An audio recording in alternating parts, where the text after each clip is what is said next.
yang menjelaskan kepada kita hukum halal haram, manusia yang menerangkan kepada kita bagaimana menjadi seorang hamba yang mentauhidkan Rabb-nya, manusia yang terbaik, guru terbaik, pendidik terbaik, yaitu Rasulullah Shallallahu Alaihi Wasallam, dan kita sebagai umatnya sudah sepatutnya selalu bersolawat kepada Rasulullah Shallallahu Alaihi Wasallam, dan kita berdoa kepada Allah Subhanahu Wa Taala agar diistiqomahkan untuk menjadi pengikutnya hingga yaumul akhir. Amin. Alhamdulillah, kami ucapkan jazakallahu khairan wa ahlan wa sahlan kepada Kak Erlan Iskandar Hafizahullah yang sudah bergabung bersama kita pada kesempatan parenting online hari ini, yang mana beliau akan menyampaikan materi kepada kita semua. Dan kami ucapkan juga kepada para peserta parenting online, jazakumullahu khairan atas kehadirannya. Ya, yang mana kita ketahui banyak sekali orang-orang yang mereka ingin hadir pada hari ini, akan tetapi tidak bisa hadir karena kesibukan atau diuji dengan penyakit atau kesibukan dan lain hal sehingga belum sempat hadir. Tapi alhamdulillah Allah Subhanahu wa taala lagi-lagi memberikan kenikmatan kepada kita, nikmat sehat, nikmat kesempatan, sehingga kita bisa hadir pada parenting hari ini, dan itu merupakan satu nikmat yang luar biasa yang seharusnya kita syukuri. Ya. Yang mana kita niatkan parenting pada hari ini untuk belajar ilmu agama Allah Subhanahu wa taala. Ya, motivasi dari hadis Rasulullah, man salaka tariqan yaltamisu fihi ilman, sahalallahu lahu bihi tariqan ilal jannah. Dan ini sebagai motivasi bagi kita semua. Alhamdulillah, untuk sesi selanjutnya yaitu kita bersama-sama mendengarkan tilawah Al-Quran, murattal Al-Quran yang akan dibacakan Syekh Bandar Na'aman, Quran Surah Al-Isra. Tafadhal.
النهار مبصرة لتبتغوا فضلا من ربكم ولتعلموا عدد السنين والحساب وكل شيء فصلناه تفصيلا وكل إنسان ألزمناه طائره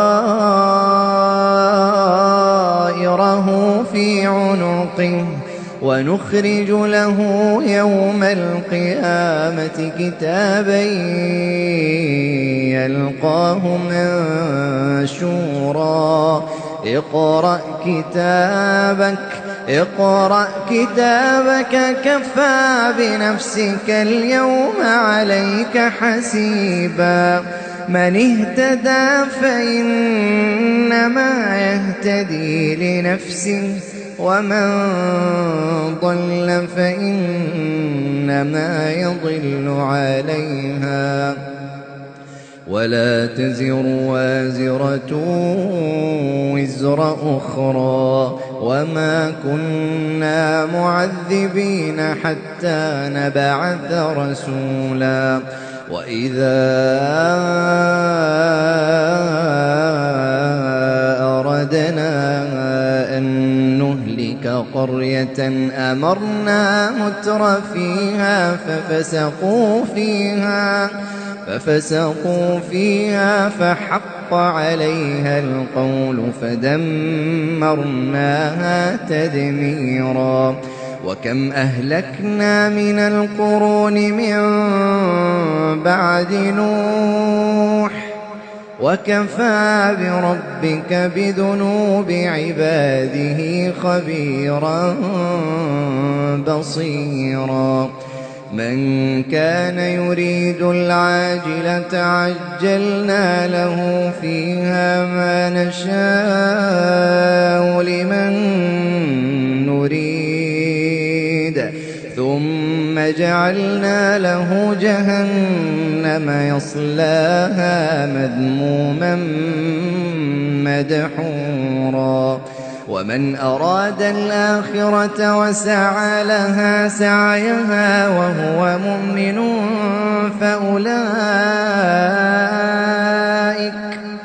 فأولئك كان سعيهم مشكورا كلا نمد هؤلاء وهؤلاء من عطاء ربك وما كان عطاء ربك محظورا انظر كيف فضلنا بعضهم على بعض وللآخرة أكبر درجات وأكبر تفضيلا لا تجعل مع الله إلها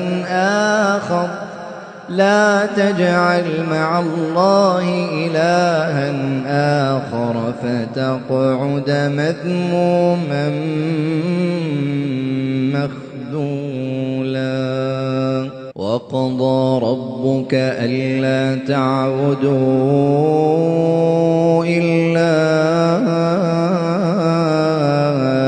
إياه وبالوالدين إحسانا وقضى ربك ألا تعبدوا إلا إياه وبالوالدين إحسانا إما يبلغن عندك الكبر أحدهما أو كلاهما فلا تقل لهما أف إما يبلغن عندك الكبر أحدهما أو كلاهما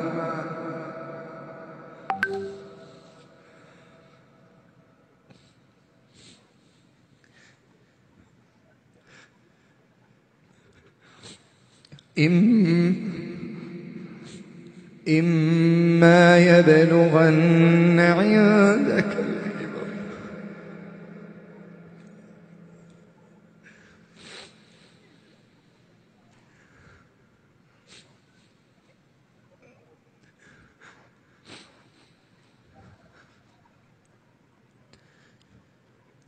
وقضى ربك ألا تعبدوا إلا إياه وبالوالدين إحسانا إما يبلغن عندك الكبر أحدهما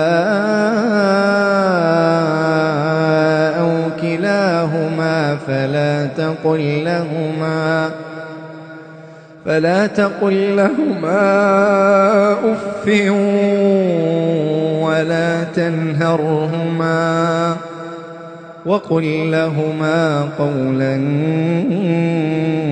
كريما واخفض لهما جناح الذل من الرحمة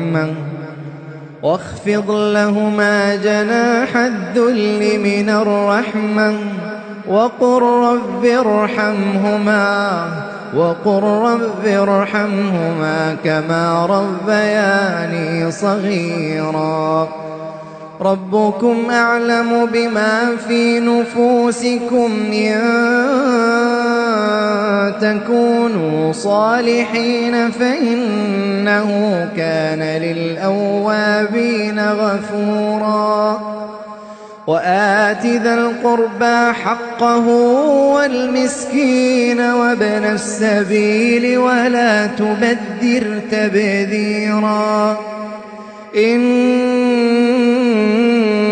المبذرين كانوا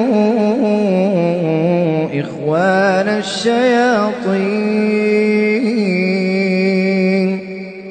وكان الشيطان لربه كفورا وإما تعرضن عنهم ابتغاء رحمة من ربك ترجوها فقل لهم قولا ميسورا ولا تجعل يدك مغلولة إلى عنقك ولا تبسطها كل البسط فتقعد ملوما محسورا إن ربك يبسط الرزق لمن يشاء ويقدر إنه كان بعباده خبيرا بصيرا.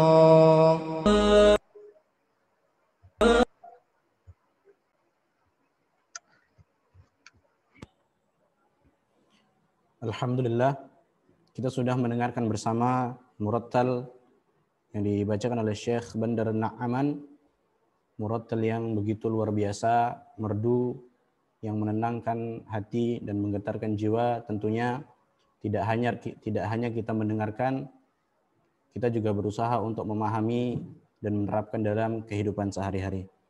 Baik, sesi selanjutnya itu materi. Alhamdulillah Kak Erlan sudah bergabung bersama kita.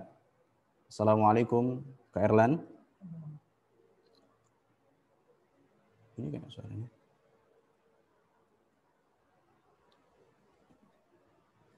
Oke. Assalamualaikum Kak Erlan. Waalaikumsalam warahmatullahi wabarakatuh. Ahlan Ustaz.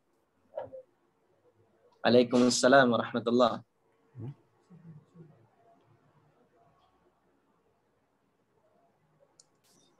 Suara saya terdengar ya? Insyaallah. Ustaz. Sekarang sesi yang kita tunggu-tunggu, materi yang akan disampaikan oleh Kak Erlan hafizahullah taala dengan tema agar anak rajin sholat, materi yang luar biasa. Maka kami harapkan kepada para peserta untuk menyimak dengan seksama, dengan teliti. Jikalau ada pertanyaan, ditulis dulu agar tidak lupa dan ditanyakan ketika sesi tanya jawab. Tayyib, kepada Kak Erlan hafizahullah, falyatafaddala mashkura. Nah, syukran Ustaz atas waktunya. Namun sebelumnya kami mohon untuk dijadikan co-host Ustaz, karena ada materi yang akan kami bagikan ini.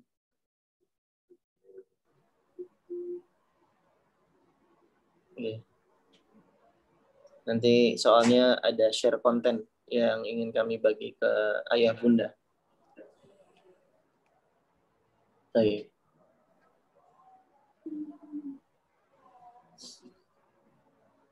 Suaranya jelas Ustaznya? Atau putus-putus?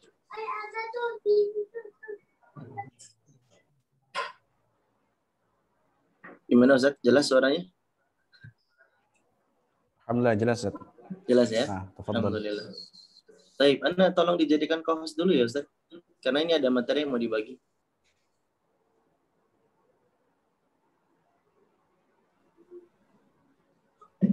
Nah, baik, syukran Ustaz. Baik, kita mulai ya, ayah bunda ya.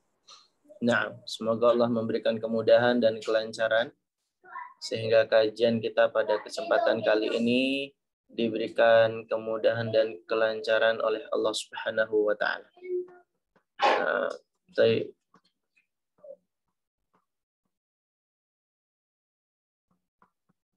Baik, kita mulai ya, ayah bunda ya. Semoga Allah Subhanahu wa taala memudahkan kajian kita dan memberikan kelancaran pada kesempatan pagi hari ini. Nah. Baik, bismillahirrahmanirrahim. Assalamualaikum warahmatullahi wabarakatuh. Alhamdulillahi rabbil alamin wa bihi nasta'in ala umuri dunya waddin.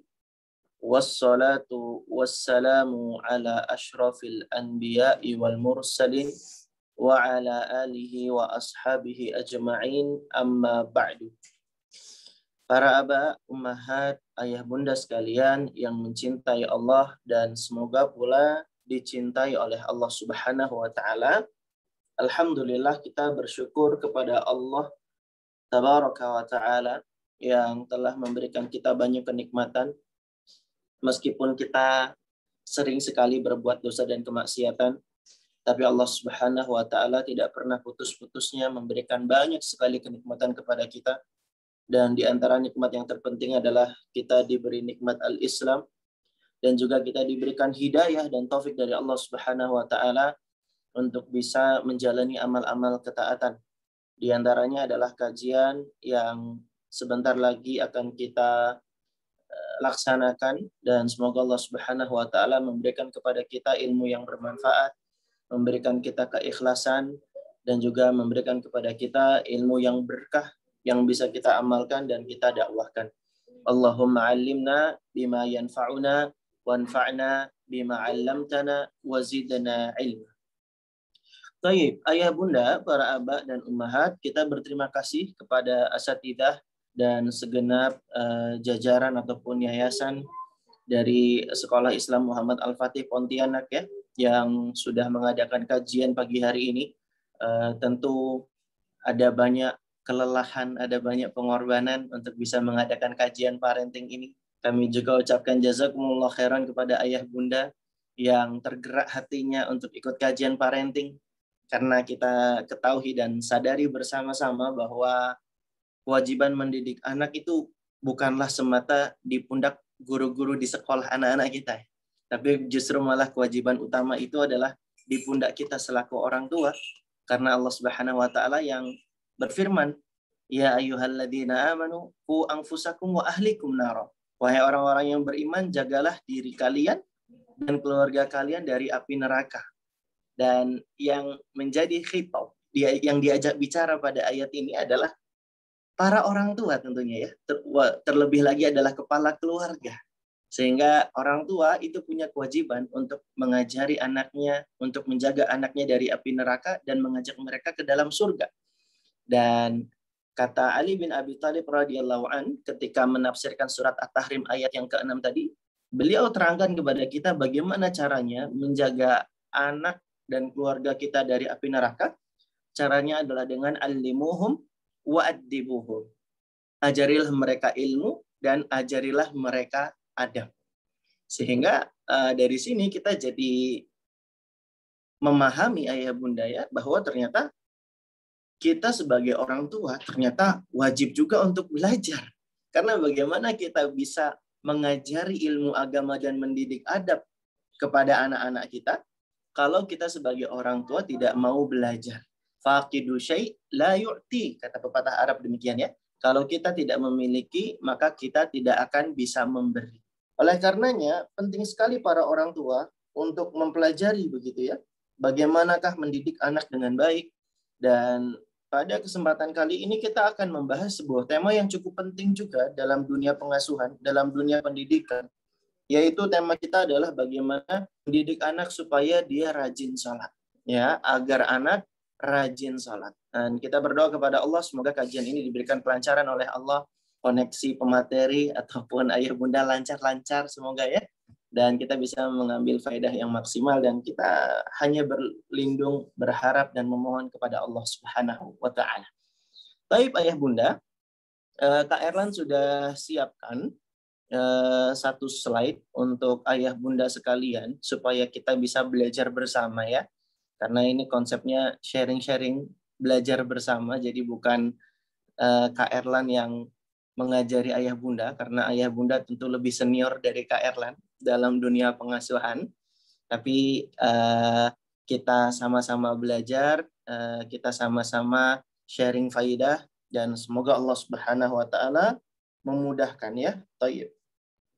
Baik ayah bunda, ini kita akan kaji pada kesempatan kali ini. Inilah tema kita, yaitu agar anak rajin sholat. Nah, yang pertama ayah bunda sekalian dirahmati oleh Allah Subhanahu wa taala, kita harus sadari terlebih dahulu memerintahkan anak untuk sholat itu adalah kewajiban orang tua. Ya. Sebagaimana Nabi SAW sabdakan, muru awladakum bis sholati wahum abna'u sab'i sinin watribuhum 'alaiha wahum abna'u asyri sinin. Kata Nabi SAW, suruhlah anak kalian untuk mengerjakan sholat ketika mereka berumur 7 tahun. Dan pukullah mereka ketika mereka umurnya 10 tahun tapi tidak mau mengerjakan sholat. Begitu ya ayah bunda. Dan di sini Nabi SAW memerintahkan kita, muru, suruhlah anak-anak kalian untuk mengerjakan sholat. Dan kita tahu ya, kaidah dalam usul fikih ayah bunda, al-aslu fil amri lil wujub. Hukum asal perintah itu mengindikasikan kewajiban. Dan di sini artinya orang tua itu punya kewajiban yang penting yang harus diperhatikan, bahwa orang tua harus menyuruh anaknya mengerjakan sholat. Memang benar, hidayah itu di tangan Allah Subhanahu wa taala. Kemudahan dalam beribadah itu adalah taufik dari Allah Subhanahu wa taala. Akan tetapi orang tua harus menempuh sebab-sebabnya, yaitu untuk menunaikan hujjah nanti di hadapan Allah Subhanahu wa taala, menggugurkan kewajiban, maka orang tua harus memberikan perhatian untuk mengingatkan anaknya mengerjakan sholat. Meskipun di dalam hadis ini diperintahkannya itu ketika anak usia 7 tahun, tapi sebenarnya ada hal-hal yang harus kita perhatikan pula ketika anak belum berusia 7 tahun. Begitu para abah dan ummahat ya. Maka inilah yang akan kita kaji bersama. Sehingga kita sebagai orang tua punya landasan ilmu, sehingga kita para orang tua bisa kembali mengecas semangat, karena kan semangat itu kayak iman ya, yazid wa yankus, kadang naik kadang turun gitu ya, meskipun kita kadang turun banget gitu ya, naiknya jarang, tapi kita berdoa kepada Allah dan nggak boleh berputus asa dari rahmat Allah Subhanahu wa taala. Semoga Allah selalu memberikan semangat dan hidayah kepada kita agar kita menjadi hamba yang taat dan menjadi orang tua teladan yang diidamkan oleh anak-anak kita. Baik. Ayah bunda sekalian dirahmati oleh Allah Subhanahu wa taala, maka orang tua harus perhatian untuk bisa mengajak dan mendidik anaknya mengerjakan sholat. Karena ini adalah kewajiban orang tua. Ketika orang tua tidak mau perhatian dalam mendidik dan mengajari ilmu kepada anak, terlebih juga orang tua tidak mau mengajari adab-adab, memerintahkan ibadah kepada anak, maka siap-siaplah anak-anak ini akan mendapatkan kerusakan di dalam hidupnya. Karena orang tua yang tidak mau perhatian dalam pendidikan dan pengasuhan anak-anaknya. Kita ingat Ibnul Qayyim rahimahullahu ta'ala di dalam kitab Tufaddul Maudud mengatakan, "Idza tabarta al-fasada fil aulad ra'aita 'ammatahu min kibalil aba." Kalau kamu lihat ada kerusakan pada diri seorang anak, maka umumnya yang dicurigai pertama kali menjadi sebab kerusakan anak itu adalah siapa? Orang tuanya. Terlebih lagi ayahnya. Min kibalil aba. Aba di sini kalau letter luck artinya ayah ya, para ayah. Kalau kita terjemahkan ya para orang tua begitu ya. Ini sebab kerusakan dari seorang anak. Karena orang tua nggak perhatian pada pendidikan agama anaknya, orang tua nggak mau ngajarin anaknya sholat. Kak Erlan, kan saya seorang ayah, sudah sibuk cari nafkah. Yang mendidik itu kan tugas ibu. Apalagi ibu dikatakan al-umum madrasatul ula. Masya Allah. Pakai kaidah lagi ya, pakai pepatah ya, Masya Allah. Benar ayah sekalian. Ibu itu madrasatul ula. Ibu itu adalah sekolah pertama, tapi ayah adalah kepala sekolahnya. Sehingga ayah juga harus punya perhatian dalam mendidik dan mengasuh anak, mengajari ilmu agama kepada anak. Bukankah kita tahu ada ulama-ulama terdahulu, para orang-orang soleh terdahulu yang sudah mengajari kita, gitu ya, bagaimana harus perhatian dan semangat mengajari ilmu agama kepada anak. Tidakkah kita tahu Ibnu Hajar al-Asqalani? Beliau punya kitab judulnya Bulughul Maram. Ini kitab yang cukup terkenal dan sangat fenomenal ya. Berisi tentang hukum-hukum yang mana beliau susun banyak hadis di dalamnya. Dan siapa sangka ternyata sebab penulisan kitab Bulughul Maram itu adalah wujud perhatian dari seorang Ibnu Hajar kepada putranya. Dia tulis kitab ini sebagai hadiah kepada putranya yang baru saja lahir. Karena dia sudah sangat berharap-harap dapat karunia berupa seorang putra. Maka karena dia bahagia, dia senang, maka kemudian dia berusaha untuk memperhatikan pengajaran ilmu agama kepada anaknya hingga disusunlah sebuah kitab hadis, kitab hukum ya, Bulughul Maram. Masya Allah, ini luar biasa. Perhatian dari ulama terdahulu. Ada lagi Ibnul Jauzi rahimahullah menulis kitab judulnya Luftatul Kabad fi Nasihatil Walad. Ini kitab berisi 18 bab, isinya adalah nasihat-nasihat untuk anak. Masya Allah, ini ayah bunda. Perhatian dari para ulama soleh terdahulu, mereka nulis kitab untuk memperhatikan pengajaran ilmu agama kepada anak-anaknya. Lalu bagaimana keadaan kita sebagai orang tua dari anak-anak kita?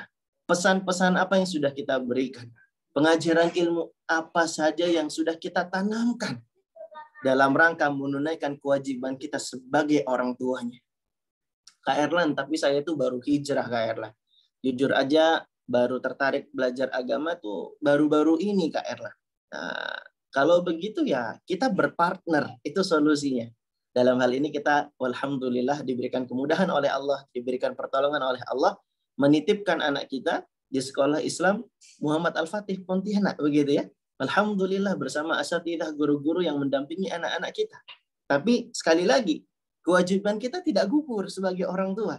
Maka orang tua punya kewajiban juga untuk tetap mengawasi, mengontrol perkembangan anak-anak kita. Banyak sekali paradigma para orang tua, kalau sudah nitipin anaknya di sekolah Islam, di pesantren begitu ya, terus dia langsung cuci tangan dan lepas tanggung jawab begitu saja. Tidak demikian ayah bunda. Bukan begitu konsep yang berlaku. Nah, sehingga orang tua harus tetap perhatian, harus tetap semangat, mengawasi, mendidik, mengajari ilmu kepada anak-anaknya. Karena ini adalah kewajiban kita sebagai orang tua. Ya. Nah, tayyib. Kemudian ayah bunda sekalian dirahmati oleh Allah Subhanahu wa taala, terkadang nih kita sudah berusaha menasihati anak, Kak Erlan. Saya menunaikan amanah kok, Kak Erlan. Saya ingetin anak saya ngerjain sholat. Tapi kok nasihat saya itu jarang diterima ya, Kak Erlan ya. Apalagi kalau dia udah pegang gadget, Kak Erlan. Duh. Kayaknya itu nasihat saya masuk ke kuping kanan, keluar lagi dari kuping kanan. Jadi nggak sempat lewat, mantul. Nah, ada hal-hal yang harus diperhatikan ayah bunda dan para abah dan umat sekalian dirahmati oleh Allah. Ada beberapa kaidah agar perintah dan nasihat itu bisa ditaati oleh anak. Pahami kaidah dalam memberi nasihat. Bahwa kaidah dalam memberi nasihat itu adalah sentuh hati dan sentuh akal. Dalilnya apa? Dalilnya adalah petuah Luqman Al-Hakim untuk anaknya. Luqman Al-Hakim adalah orang tua teladan, orang yang arif lagi bijaksana, yang Allah abadikan namanya sebagai nama surat di Al-Quran. Bahkan Allah jadikan nasihat-nasihat dan petuah-petuah Luqman itu Allah abadikan di dalam Al-Quran begitu ya. Dan tentu ini adalah sebuah teladan yang kita harus ambil banyak pelajaran dan inspirasi daripadanya. Para ulama berbeda pendapat. Apakah Luqman Al-Hakim ini seorang nabi atau bukan? Sahabat Ikrimah dan ulama tabi'in Asy-Sya'bi berpendapat Luqman Al-Hakim ini adalah seorang nabi. Namun Imam Mujahid dan para ulama tafsir lainnya menguatkan bahwa Luqman Al-Hakim itu bukanlah seorang nabi, tapi dia adalah orang soleh yang arif lagi bijaksana. Luqman Al-Hakim, Allah abadikan nasihatnya di dalam Al-Quran. Apa kata Luqman Al-Hakim mengawali nasihatnya? Ya bunaya la tusyrik billah inna syirka la zulmun azim. Wahai nak, janganlah engkau mempersekutukan Allah. Kenapa enggak boleh mempersekutukan Allah? Karena sesungguhnya mempersekutukan Allah itu merupakan kezoliman yang besar. Nah, di dalam nasihat yang diberikan Luqman kepada anaknya ini, di sini ada kaidah sentuh hati dan sentuh akal. Dari mana kita bisa tahu ayah bunda? Kita bisa tahu kaidah sentuh hati, sentuh akal ini. Yang pertama, sentuh hati itu dari kalimat ya bunaya. Ya bunaya itu artinya wahai anakku. Dia dari kata ibnun sebenarnya ya. Kemudian dikemas dalam bentuk isim tasghir. Kalau ayah bunda mungkin sedikit pernah belajar bahasa Arab, tidak asing dengan istilah ini. Isim tasghir itu diantara faedahnya adalah memberikan makna tadlil, memberikan makna kedekatan dan kehangatan, ya, keakraban. Jadi ini adalah ungkapan kasih sayang yang dilakukan oleh Luqman untuk menyentuh hati anaknya. Ya bunaya, wahai anakku. Ucapan ya bunaya juga adalah ucapan yang sering disapa atau diucapkan oleh para nabi ya. Ini adalah sapaan yang sering diucapkan oleh para nabi kepada anak-anaknya. Nabi Ibrahim menyapa anaknya dengan ya bunaya. Ya bunaya ini ara fil manam anni athbahu fangdur madza tara. Wahai anakku, semalam aku bermimpi disuruh nyembelihmu, apa pendapatmu? Nabi Yakub juga menasihati Nabi Yusuf yang baru saja menceritakan mimpinya. Maka Nabi Yakub katakan, ya bunaya, la taksus ruqyak ala ikhwatik. Wahai nak, jangan kau ceritakan mimpimu itu kepada saudara-saudaramu. Lihat, pakai kata ya bunaya di depannya. Bahkan Nabi Nuh alaihi salam terhadap anaknya yang di akhir cerita ternyata kafir dan kufur dengan ajakannya Nabi Nuh alaihi salam untuk naik kapal, Nabi Nuh juga menyapa anaknya dengan ya bunaya, menunjukkan kehangatan dan kedekatan seorang bapak kepada anak. Ya bunaya, irkam ma'ana walan takum ma'al kafirin. Wahai nak, sini naik ke kapal bersama kami. Jangan kamu bersama orang-orang kafir. Lihat ayah bunda, para nabi pun memakai ungkapan ya bunayya. Dan ini adalah kaidah untuk menyentuh hati anak. Nah, menyentuh hati anak itu tidak hanya sekedar lewat sapaan saja. Nanti ayah bunda bisa baca kitab Ar-Rasul Al-Muallim. Ini kitabnya Abul Fatah Abu Ghuddah. Ini bagus sekali. Di situ berisi seni-seni Nabi dalam mengajar. Dan banyak di situ disebutkan seni-seni Nabi dalam menyentuh hati orang yang dinasihati. Sehingga nanti ayah bunda juga bisa menyentuh hati anak, tidak hanya dengan sapaan, tapi bisa juga dengan ekspresi rasa cinta. Seperti Nabi menyapa sahabat Mu'adz bin Jabal radhiyallahu anhu. Ya Mu'adz, wallahi inni la uhibbuk. Wallahi inni la uhibbuk. Wahai Mu'adz, demi Allah, sesungguhnya aku benar-benar mencintaimu. Demi Allah, sesungguhnya aku benar-benar mencintaimu. Baru kemudian Nabi pesankan dan wasiatkan kepada Mu'adz, jangan sekali-kali tinggalkan doa ini di akhir salat. Allahumma a'inni ala dzikrika wa syukrika wa husni ibadatika. Dari sini ayah bunda, Nabi cuma pengen ngajarin Mu'adz bin Jabal ngafalin doa. Tapi diawali dengan ekspresi rasa cinta. Pernah nggak ayah bunda nasihati anak dengan kaidah ini? Nak, Umi tuh sayang banget sama kamu, nak. Nak, ayo nak sholat, nak. Biar kita bisa masuk surga, nak. Gitu. Pernah nggak ayah bunda memakai seni-seni ini? Nah, inilah pentingnya kita belajar bersama sehingga kita bisa saling mengingatkan di sini. Maka orang tua itu perlu untuk belajar. Karena orang tua itu punya kewajiban untuk mendidik, mengawasi anak 24 jam. Jam kerjanya itu sehari semalam. Koki di restoran, montir di bengkel kendaraan, mereka saja kerjanya cuma 6-8 jam dalam sehari. Dan untuk bisa kerja dengan baik, mereka perlu kursus, perlu belajar, perlu menambah terus jam terbang. Begitu kan ya? Nah, ini mereka jam kerjanya cuma 6-8 jam. Nah, lalu bagaimana dengan kita orang tua yang punya amanah 24 jam dalam sehari semalam? Dan tidak ada istilah mantan orang tua. Kalau montir, kalau koki bisa pensiun dini. Kalau orang tua apakah bisa? Tidak. Tidak sama sekali, tidak bisa pensiun dini. Tidak bisa resign dari pekerjaannya. Maka mereka, koki dan montir saja perlu belajar untuk bisa menjalankan amanahnya dengan benar, apalagi menjadi orang tua. Nah, makanya kita harus belajar ini ayah bunda. Bagaimana seni-seni dalam menyentuh hati anak. Ya, di antaranya tadi dengan sapaan, ya bunaya, atau sebut namanya, atau nggak mesti ya bunaya sih, bisa juga dengan wahai nak, adik sayang, anak solih, gitu-gitu ya. Itu sapaan. Atau bisa juga dengan ekspresi cinta. Atau bisa juga dengan sentuhan. Nah, ini juga penting ayah bunda ya. Dengan sentuhan. Sebagaimana Nabi SAW ketika menasihati Ibnu Umar, yang kalau kata Syekh Saleh Al-Syekh itu usia Ibnu Umar kala itu 12 tahun. Di kitab Syarh Arba'in Nawawinya beliau jelaskan ketika itu usia Ibnu Umar 12 tahun. Dan Ibnu Umar sendiri yang bercerita kepada kita, akhadha Rasulullah sallallahu alaihi wasallam bimankibi. Rasul itu memegang pundakku untuk menarik perhatian dan menyentuh hati. Lalu apa yang dinasihatkan oleh Nabi? Kun anta fid dunya ka'annaka gharibun aw abirus sabil. Jadilah engkau di dunia seperti orang asing atau orang yang sedang dalam menempuh perjalanan. Dan luar biasa ini seni-seni Nabi dalam nasihati. Nah, terkadang orang tua tidak memakai teori ini begitu ya. Tidak pakai kaidah ini dalam mengingatkan anak untuk sholat. Sehingga ya nasihat itu tidak menyentuh hati anak. Padahal kaidahnya ma kharaja minal qalbi fadakhala ilal qalbi. Apa yang masuk ke dalam hati, apa yang keluar dari hati, masuknya juga ke dalam hati, kan begitu ya. Apa yang keluar dari hati, masuknya ke dalam hati. Ma kharaja minal qalbi fadakhala ilal qalbi.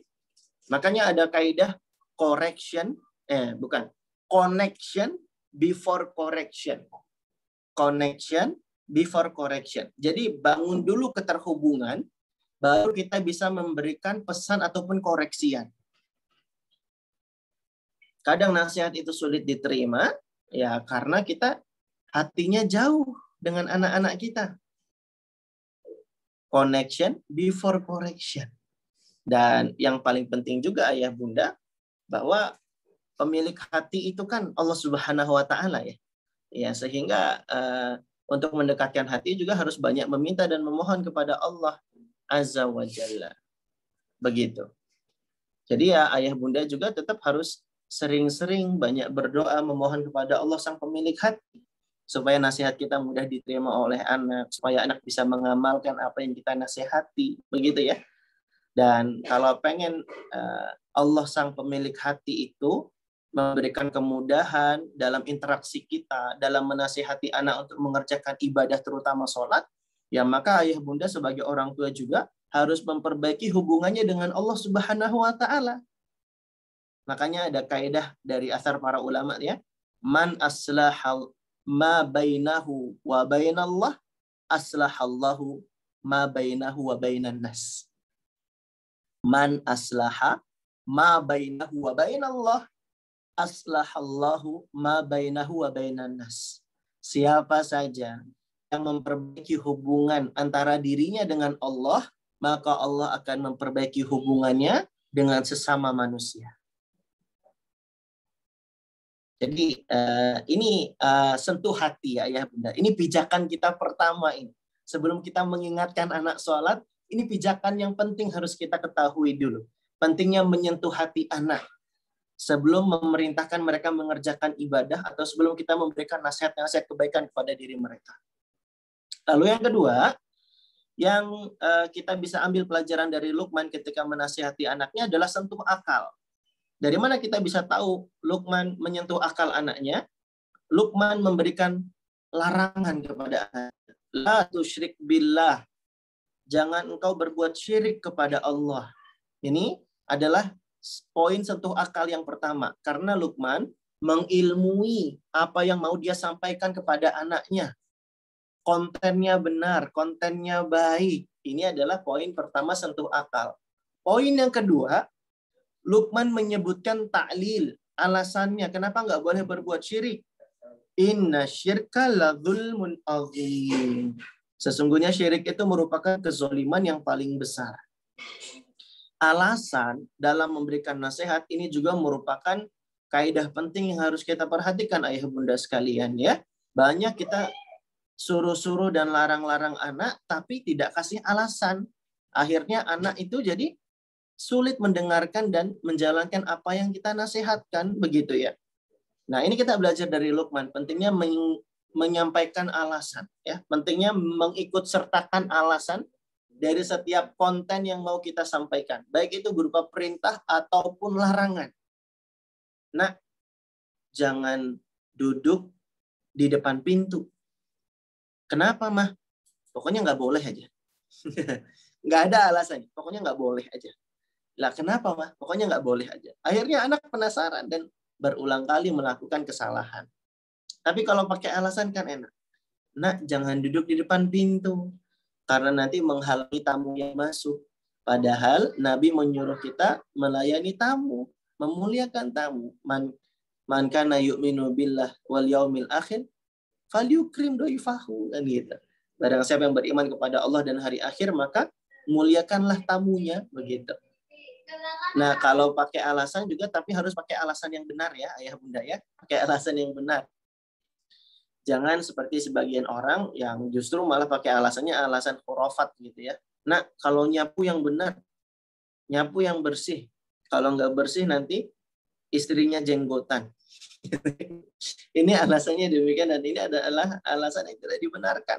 Tidak ada masuk dalam rumus logikanya begitu ya. Dan kalau kita sudah belajar, tentu kita bisa menyampaikan alasan yang baik dan benar. Nah, kalau nyapu yang bersih, nak, karena Allah itu maha indah dan menyukai keindahan. Innallaha jamilun yuhibbul jamal. Nah, bagaimana dari menyapu saja kita bisa kaitkan ini dengan Allah Subhanahu wa Ta'ala. Dan ini adalah alasan-alasan taklil-taklil yang indah. Demikian. Nah, ayah bunda sekalian dirahmati oleh Allah Subhanahu wa taala, ketika kita memerintahkan anak untuk mengerjakan sholat, maka penting juga menyampaikan alasan-alasan kenapa kita harus sholat. Yang pertama, nak, sholat ya nak, biar nanti dicintai Allah. Nak, sholat ya nak, karena sholat itu ibadah yang utama. Ayul amali afdal. Ada yang tanya sama Nabi, amal apa yang paling utama? Yaitu sholat, gitu ya. Jadi disampaikan kepada anak ya alasan kenapa kita perlu sholat. Sholat itu nanti ibadah yang akan pertama kali ditanya di akhirat kelak ya. Awaluma yuhasabu. Sholat itu ibadah yang nanti akan dihisab pertama begitu ya. Akan ditanya begitu. Kemudian juga kita sampaikan cerita tentang Isra Mi'raj gitu ya. Bagaimana perintah sholat itu adalah perintah syariat yang Allah Subhanahu wa taala sendiri yang langsung memerintahkan kepada Nabi Muhammad SAW tanpa melalui perantara malaikat Jibril begitu ya. Nabi naik ke Sidratul Muntaha dan disitulah Allah perintahkan Nabi SAW mengerjakan sholat. Lalu poin yang bisa kita sampaikan juga, kenapa kita mengerjakan sholat supaya tidak masuk neraka? Karena orang-orang yang nggak mau mengerjakan sholat masuk neraka sakor. Ma salakakum fi saqar qalu lam naku minal musallin. Apa yang menyebabkan kalian masuk ke dalam neraka sakar? Mereka jawab, karena kami dulu bukan termasuk orang-orang yang mengerjakan sholat.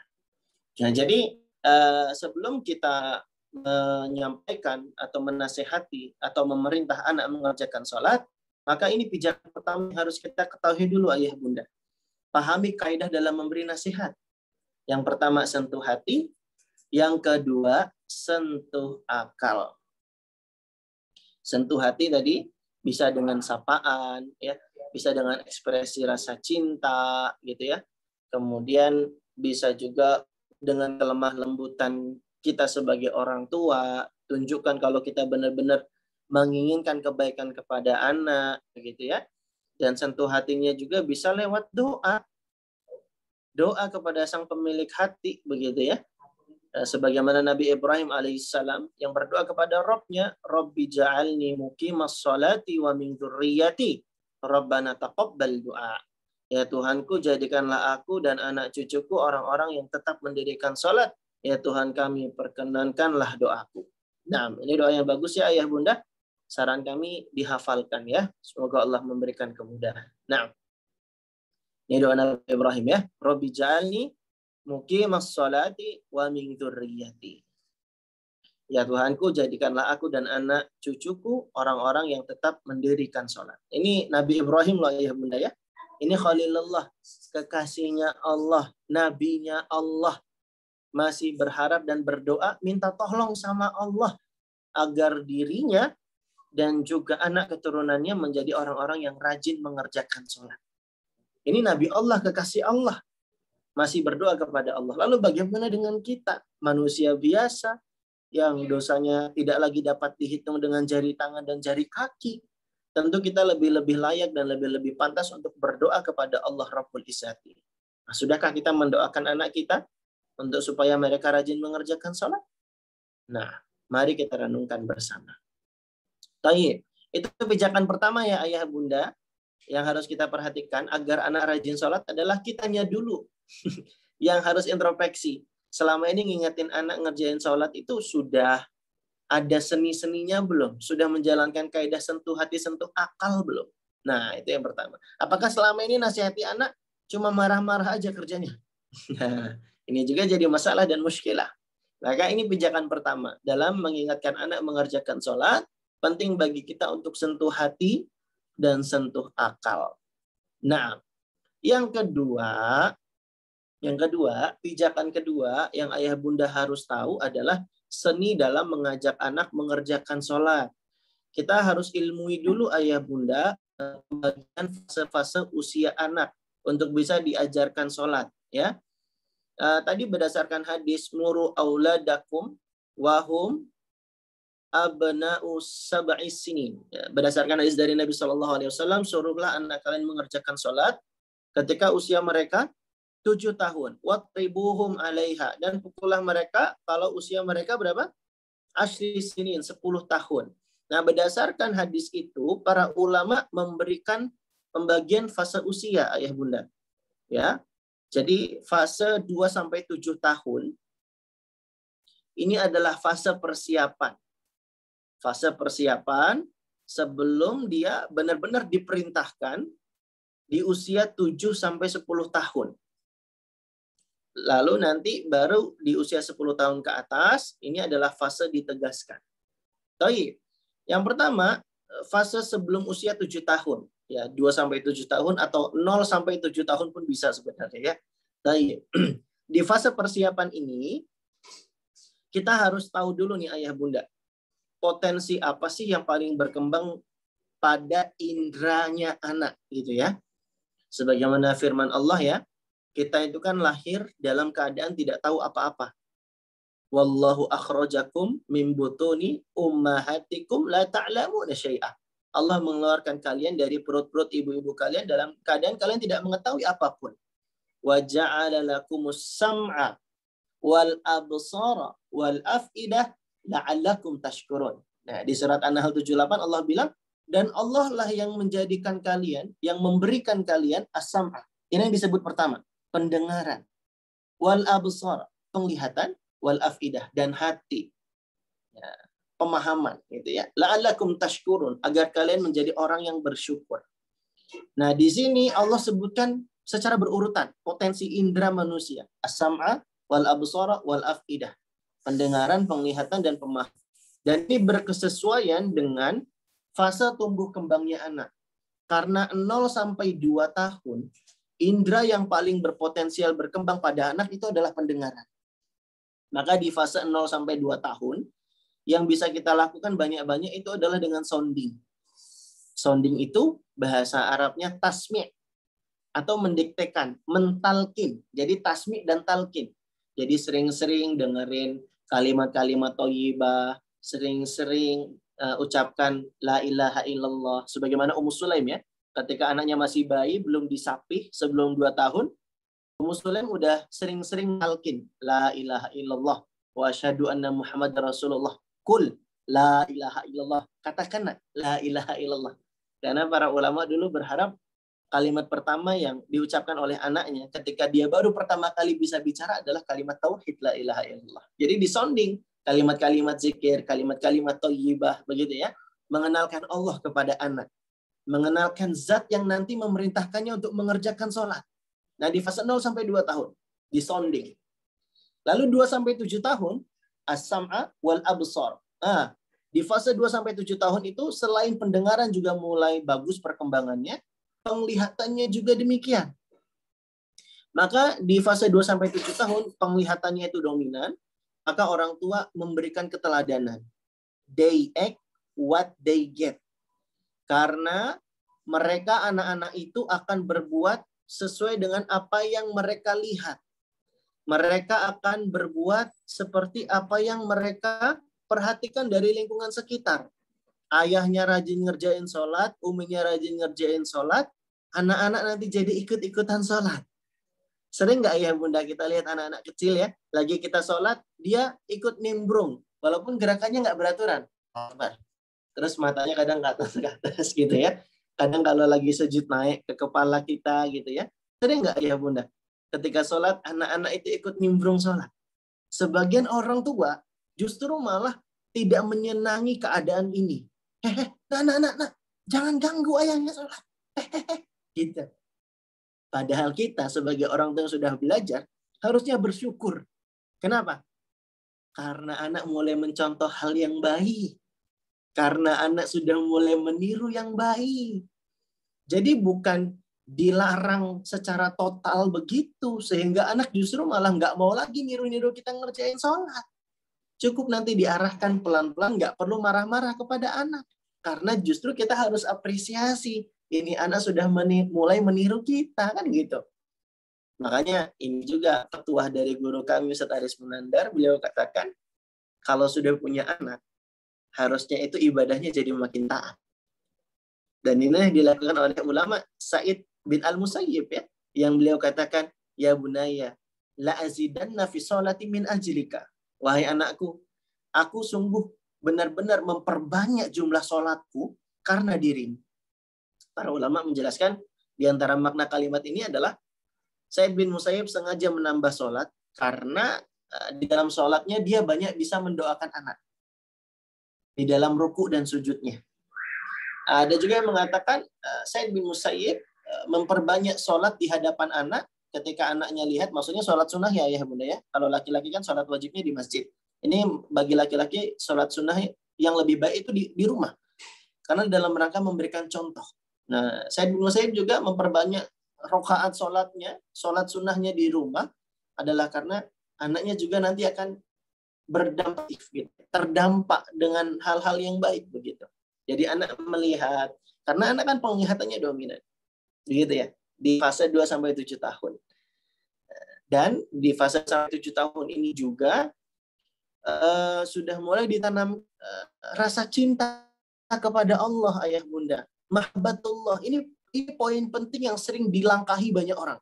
Sering dilewati oleh banyak orang. Nggak lewat fase ini tiba-tiba udah nyuruh sholat. Padahal penting nih menanamkan mahabbatullah. Rasa cinta kepada Allah. Kan kaidahnya gini ayah bunda. Mahabbatullah hiya asasul ibadah. Rasa cinta kepada Allah itu adalah pondasinya ibadah.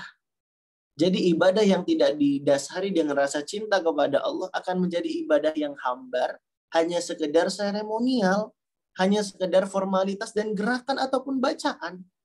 Tapi kalau dilandasi dengan rasa cinta kepada Allah, inilah yang akan memberikan ibadah itu berbekas di dalam hati anak. Nah, sering nggak ayah bunda kita jumpa kisah ada orang penghafal Quran. Oh rajin hafal Qurannya banyak ketika SMP. Ketika kuliah di negeri seberang, jauh dari pengawasan orang tua, tiba-tiba dia berubah 180 derajat. Kenapa seperti itu? Ya bisa jadi karena dalam tahapan pendidikannya melewati dan tidak mengindahkan yang namanya fase mahabbatullah ini. Menanamkan rasa cinta kepada Allah. Kan ya bunda, kalau orang itu sudah cinta kepada Allah, maka apapun yang diperintahkan oleh Allah pasti akan semangat dikerjakan. Kalau orang itu sudah cinta kepada Allah, apapun yang Allah larang, maka dia akan bersemangat untuk meninggalkan. Kan ini kaidah cinta kan ya. Cinta itu kan sebuah gerak jiwa. Waduh, berat bahasanya ya. Ala kulli hal, menanamkan rasa cinta kepada Allah itu penting begitu. Jadi ayah bunda di fase inilah harusnya menanamkan rasa cinta kepada Allah sebelum nanti mulai diperintahkan untuk mengerjakan sholat di usia 7 tahun. Sekali-kali bawakan anak buah-buahan. Adek, ini Abi bawain buah. Tahu nggak, Dek? Buah ini tadinya mentah loh. Tiba-tiba jadi mateng, buahnya seger, dan rasanya manis banget. Siapa coba, Dek, yang buat buah ini yang tadinya mentah jadi mateng? Allah. Allah baik nggak? Baik. Makanya kita cinta sama Allah. Allah baik banget sama kita. Abi juga nih, nggak akan bisa beli buah ini kalau bukan karena Allah yang kasih rezeki. Jadi Allah kasih rezeki ke Abi sehingga bisa beli buah ini. Allah baik nggak? Baik. Sayang nggak sama Allah? Cinta nggak sama Allah? Cinta. Gitu. Jadi tiap anak lihat buah, bertambah rasa cintanya kepada Allah. Ini baru satu contoh aplikatif saja ayah bunda. Dan keseharian kita itu kan banyak ya. Bisa dikaitkan dengan penanaman rasa cinta kepada Allah. Ya enggak? Iya. Lagi naik motor. Brum. Nah, coba nak. Motor ini bisa nggak ya jalan sendiri kalau ayah nggak kendarai? Nggak bisa ya. Ya memang bisa. Motor ini nggak bisa hidup kalau bukan ayah yang menghidupkan. Bismillah. Begitu kan? Motor ini bisa nggak jalan kalau bukan karena ayah yang mengemudi? Nggak bisa ya. Lihat, motor yang kecil ini aja nak, harus ada yang ngidupin. Harus ada yang mengemudikan biar motornya bisa jalan. Coba deh, adik lihat alam semesta yang sangat-sangat besar. Ada langit yang tinggi kokoh tanpa ada tiang. Ada bumi yang luas membentang.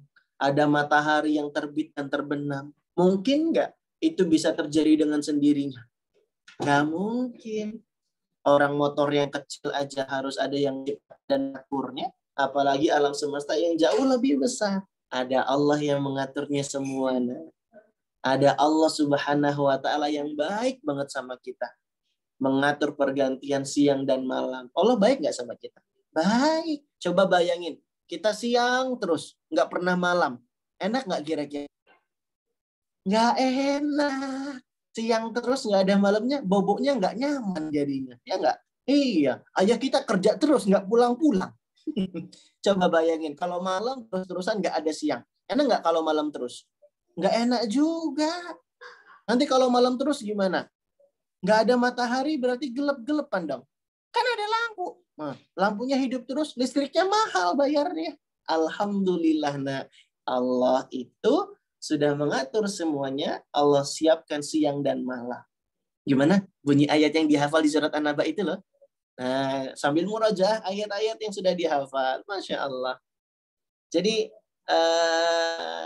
di sini ayah bunda kita bisa tanamkan rasa cinta kepada anak. Di fase 2-7 tahun ini kan akalnya mulai berkembang ya. Akalnya juga sebenarnya meskipun dia belum tamyiz ya. Meskipun belum tamyiz. Tapi akalnya itu sudah mulai sedikit-sedikit mencerna apa yang kita sampaikan. Ya, dengan bahasa yang sederhana, kita tanamkan rasa cinta kepada anak. Di fase 2-7 tahun ini, tanamkan mahabbatullah, rasa cinta kepada Allah. Kemudian, sudah juga mulai diajari pelan-pelan tentang sholat. Biar nanti ketika 7 tahun itu nggak mendadak. Kita jelaskan tentang as-sholah al-mutlaqah. Gitu ya. Kita jelaskan tentang as-sholah al-mutlaqah. Jadi sholat itu nggak cuma sholat loh. Ada persiapannya. Ada wudhunya, ada toharohnya. Ya kan? Harus nutup aurat juga biar sholatnya diterima. Jadi nggak cuma ngajarin sholat. Harus include satu paket. Gimana caranya biar sholat sah secara mutlak begitu ya.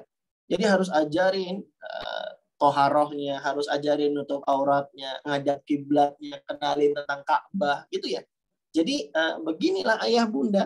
Jadi ini bukan semata-mata hal yang remeh dan dianggap sekedar hal saja. Ini amanah kita yang kita harus tanamkan dan ajari kepada anak-anak kita. Nah, ini fase persiapan.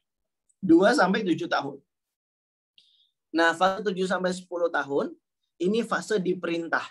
Karena tadi Nabi tegas katakan, muru auladakum wahum abna'u sab'i sinin. Perintahkanlah anak kalian mengerjakan sholat, muru auladakum bis sholah, wahum abna'u sab'i sinin. Ketika usia mereka 7 tahun. Jadi, di usia 7 tahun ini, anak diperintah untuk mengerjakan sholat. Tapi cuma diperintah saja ya, nggak boleh dipukul. Apalagi dihukumnya itu dengan hukuman yang tegas, nggak boleh. Dipukulnya itu boleh usia 10 tahun. Banyak ada orang tua, apalagi anaknya masih usia 4 tahun, gara-gara dia nggak sholat, ini sudah zolim. Karena dia berbuat tidak pada tempatnya. Di fase 2-7 tahun itu belum diperintah sholat ayah bunda.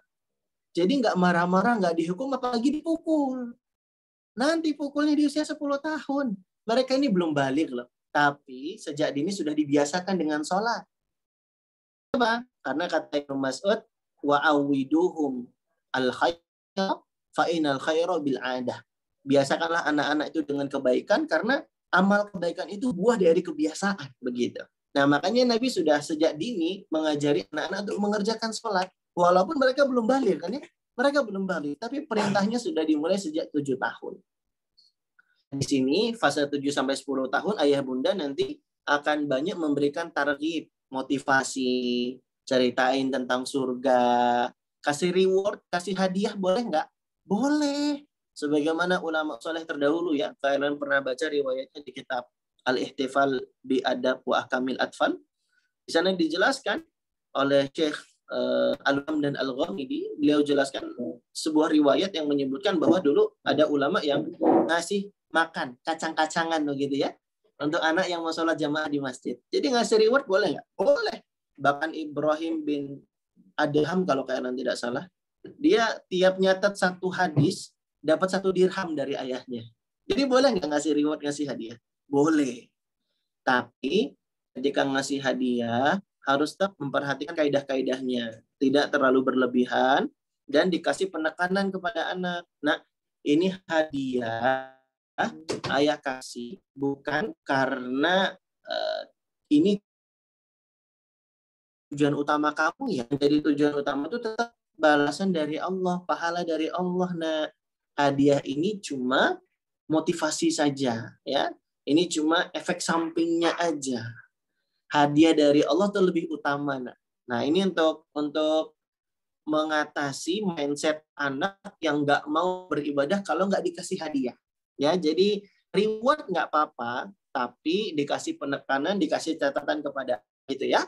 Nah, jadi 7-10 tahun sambil diperintah kasih reward, kasih apresiasi. Nah, apresiasi itu nggak cuma lewat hadiah aja, lewat pujian boleh. Masya Allah, bagus, anak salih. Gitu. Anak pintar, Masya Allah, barakallahu fiik, itu pujian. Nabi juga sering mengapresiasi. Ibnu Mas'ud dipuji oleh Nabi. Ya gulam, innaka gulam muta'allam. Innaka gulam mu'allam. Wahai Ibnu Mas'ud, wahai bocah, kamu itu adalah anak yang terpelajar. Ibnu Mas'ud diapresiasi dengan pujian ini, langat dia. Belajar 70 surat. Masya Allah. Ini apresiasi dari Nabi SAW kepada anak. Bahkan apresiasi itu juga bisa berupa doa. Nabi pernah muji Ibnu Abbas. Waktu malam-malam di rumah Maimunah bintu Al-Harith, bibinya Ibnu Abbas ya. Nabi itu disiapin air wudhu sama Ibnu Abbas. Nabi senang. Nabi puji Ibnu Abbas dengan mendoakannya, Allahumma faqihu fiddin wa 'allimhu ta'wil.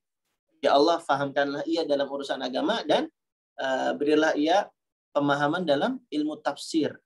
Masya Allah. Sehingga Ibnu Abbas tumbuh jadi turjumanul Quran. Orang yang pakar dalam dunia Al-Quran. Masya Allah.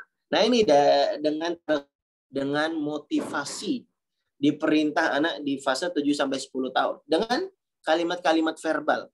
Ajakan-ajakan. Ya, dengan perintah lisan. Seruan-seruan. Tapi dipukul boleh nggak? Nggak boleh. Jadi 7-10 tahun itu kan ini ya. 7-10 tahun itu berapa tahun itu? 7, 8, 9, 10. Kurang lebih sekitar 3-4 tahun ya durasinya ya. Dan ini ayah budaya berdasarkan kalender Hijriyah ya. Berdasarkan kalender Hijriyah. Jadi 7-10 tahun itu selain diberi motivasi, diapresiasi, kemudian diperintahkan terus, dan coba ayah bunda juga kasih fasilitas. Nggak cuma perintah aja. Belikan sajadah, belikan sarung, belikan kopiah gitu ya.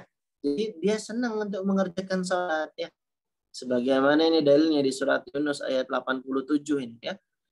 Nah, ini kisahnya Nabi Musa alaihi salam.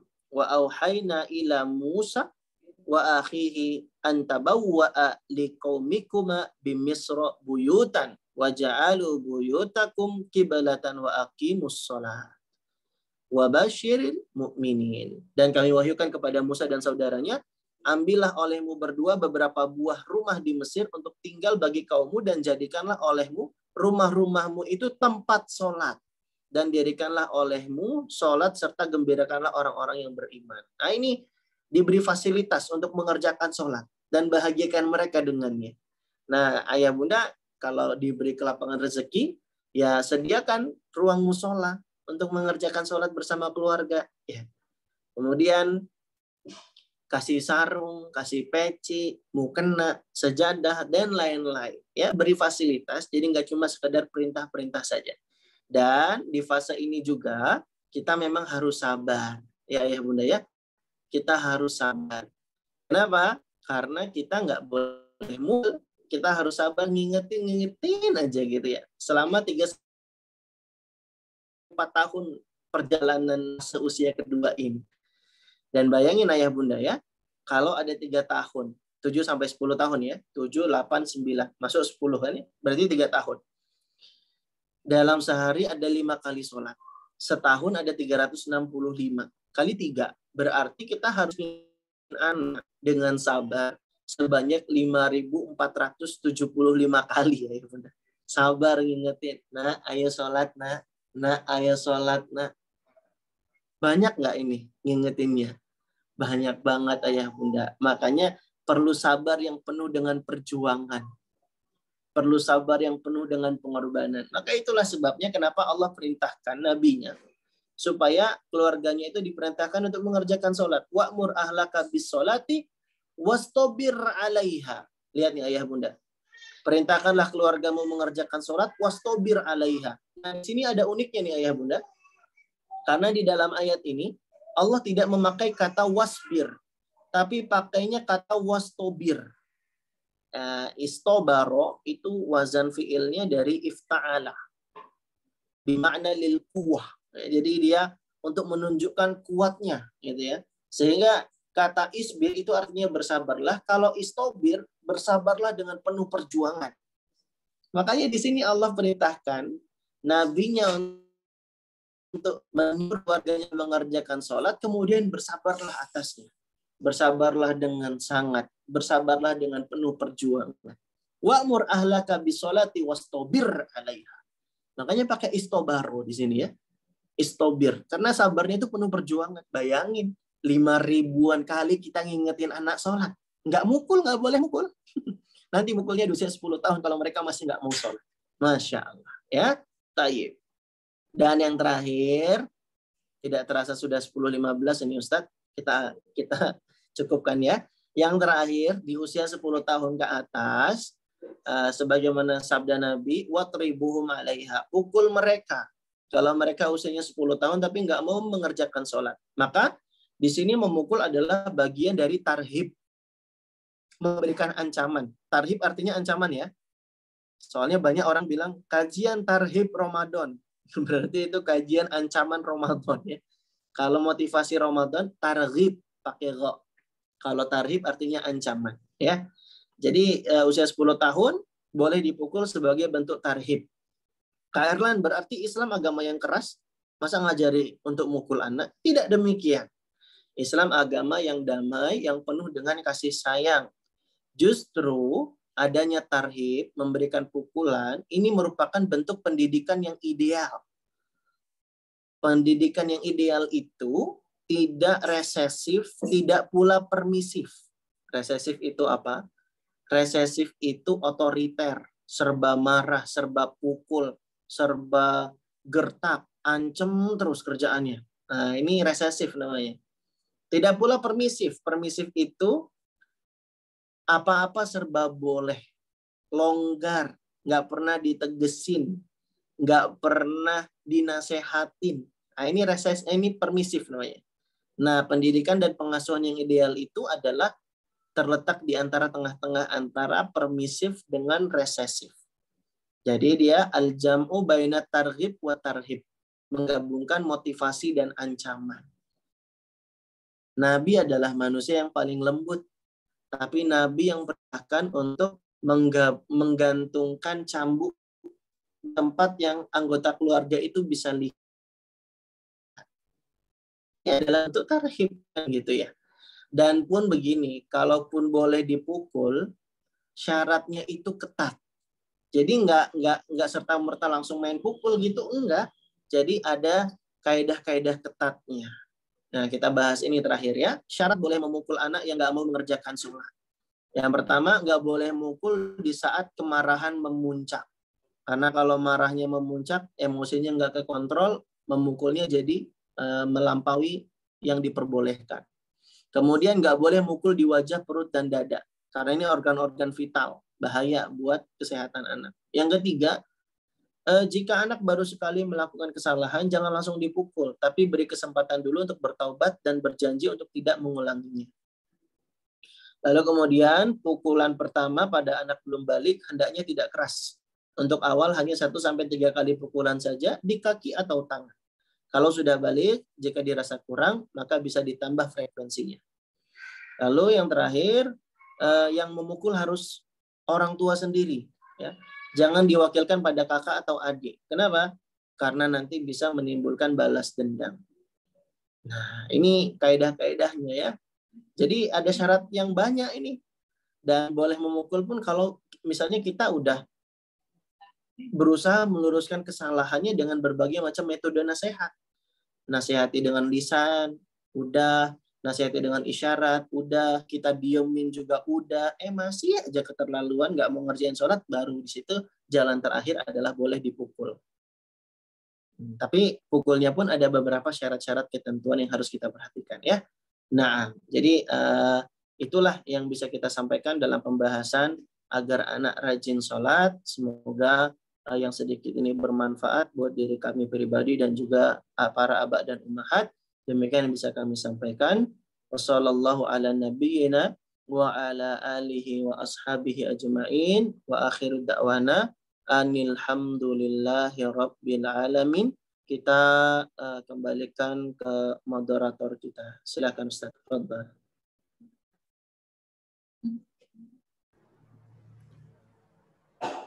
Alhamdulillah kita sudah mendengarkan bersama-sama materi yang disampaikan oleh Kak Erlan Hafizahullah.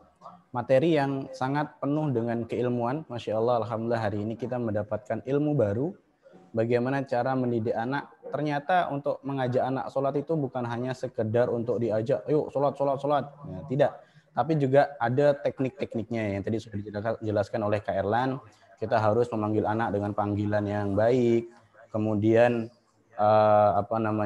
sentuhan hati, kemudian menjelaskan kenapa harus sholat. Jadi kesannya tidak hanya sekedar menyuruh, apalagi suruhan itu dengan suara yang keras dan mimik wajah yang seram sehingga anak itu merasa, wah ini mau sholat atau mau ngapa, ya kan? Maka pentingnya pendekatan dengan anak, intinya dengan lemah lembut, tidak dengan paksaan. Masya Allah. Alhamdulillah. Sesi selanjutnya yaitu tanya jawab.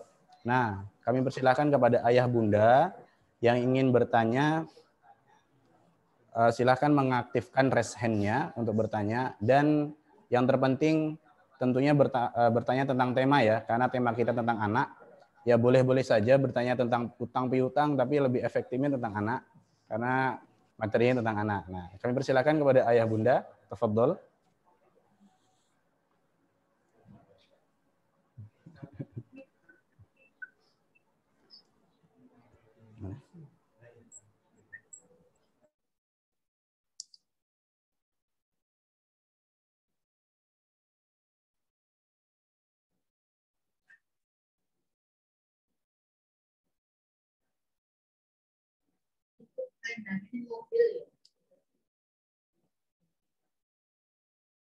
Ya, gimana nih Ustaz? Kita baca chat yang masuk atau raise hand Ustaz? Hostnya Anda kembalikan ke Antum Ustaz ya? Nah, fadhal Ustaz.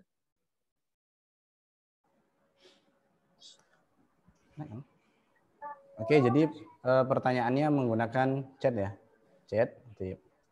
Nah, kami infokan lagi kepada ayah bunda, jika ingin bertanya, melampirkan umur anaknya. Jadi nanti biar jawabannya itu lebih efektif, karena beda anak kan, beda umur, beda penanganannya. Sip, pertanyaan pertama, bismillah. Dari Alfianti Mustafa Putri. Bismillah, semoga Kak Erlan dan semua yang ada di grup ini selalu dalam lindungan Allah. Ini ya. Pipit dari Karawang. Izin bertanya, agak di luar tema. Anak saya usia 3 tahunan, laki-laki, adiknya 11 bulan laki-laki, sering kali memukul adiknya atau memukul benda-benda di sekitar saat kesal atau sedang marah.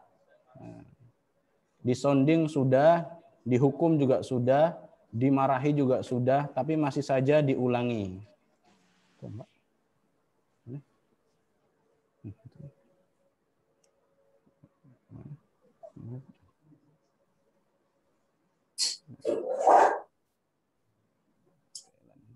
Nah, masih saja diulangi. Apa yang bisa dilakukan untuk kakaknya yang kakaknya ini, Kak Erlan? Tafadhol Kak Erlan. Ya, alhamdulillah, salatu wassalamu ala Rasulillah. Wala haula wala quwata illa billah wa ba'du. Iya, yang pertama yang harus kita koreksi dulu Bunda adalah lingkungan sekitar anak kita. Karena dia berbuat itu biasanya karena habis melihat. Mungkin saja orang tuanya pernah berbuat demikian, atau bisa jadi lingkungan tetangga atau tontonan juga bisa berpengaruh demikian ya. Sehingga kita harus identifikasi dulu penyebabnya itu apa, sehingga kita bisa meminimalisir dan melakukan pencegahan setelahnya. Itu yang pertama. Yang kedua, memang anak di usia 3 tahun itu kan ini ya, tabiatnya itu memang suka mengeksplor, kadang kalau dibilang nggak nurut, itu memang sudah tabiatnya. Jadi kita pahami tabiatnya memang anak usia seperti itu memang harus konsisten diingatkan ya. Jadi sabar saja Bunda, ingetin terus, kuatkan hujahnya ya. Kasih tahu ke dia kalau sama adik itu harus disayang, kalau marah nggak boleh kayak gitu. Karena nanti adik kamu itu yang nanti akan menjadi orang terdekatmu ketika nanti ayah bunda udah nggak ada gitu. Terus dikasih pengertian kalau marah itu adalah hal yang sebaiknya kita hindari. Nabi bilang la taghdab walakal jannah gitu. Jadi terus sounding, konsisten ingatkan, dan yang paling penting ayah bunda menghadapi anak yang suka marah apalagi tantrum kayak gitu ya, maka banyak-banyak berdoa kepada Allah Subhanahu wa taala, karena Allah yang memperbaiki anak kita. Anakulal khair fa asluhu minallah, kata Ibnu Qayyim. Segala macam kebaikan itu asalnya dari Allah. Ya, jadi banyak taufik, banyak doa mohon kepada Allah. Allahumma aslih li bunaya, Allahumma aslih li ibni, Allahumma aslih li ibni, ya Allah perbaikilah untukku anakku, perbaikilah untukku anakku, gitu ya. Jadi berdoa. Kemudian coba juga lihat sebab-sebab marah dia itu karena apa? Apakah pada hal-hal yang kita sebenarnya bisa tolerir, ataukah kepada hal-hal yang memang itu hal yang fatal begitu. Misalnya dia mengolok-olok syariat, maka kemudian kita marahi sehingga dia balik marah begitu kan. Atau dia marah dan kesalnya itu kenapa gitu. Jadi kalau memang dia marah dan kesalnya itu gara-gara hal-hal yang sederhana yang sebenarnya itu kita memberikan pendidikan adab kepadanya, ya sudah di time out saja Bunda. Time out itu istilah psikologi namanya mendiamkan begitu ya. Jadi diamkan sambil diarahkan begitu. Jadi begitu sini-sini meluruskan kesalahan anak ya. Nah, mungkin itu yang bisa Kak Erna sampaikan. Dan yang paling penting ya banyak doa dan memberikan keteladanan. Wallahu a'lam.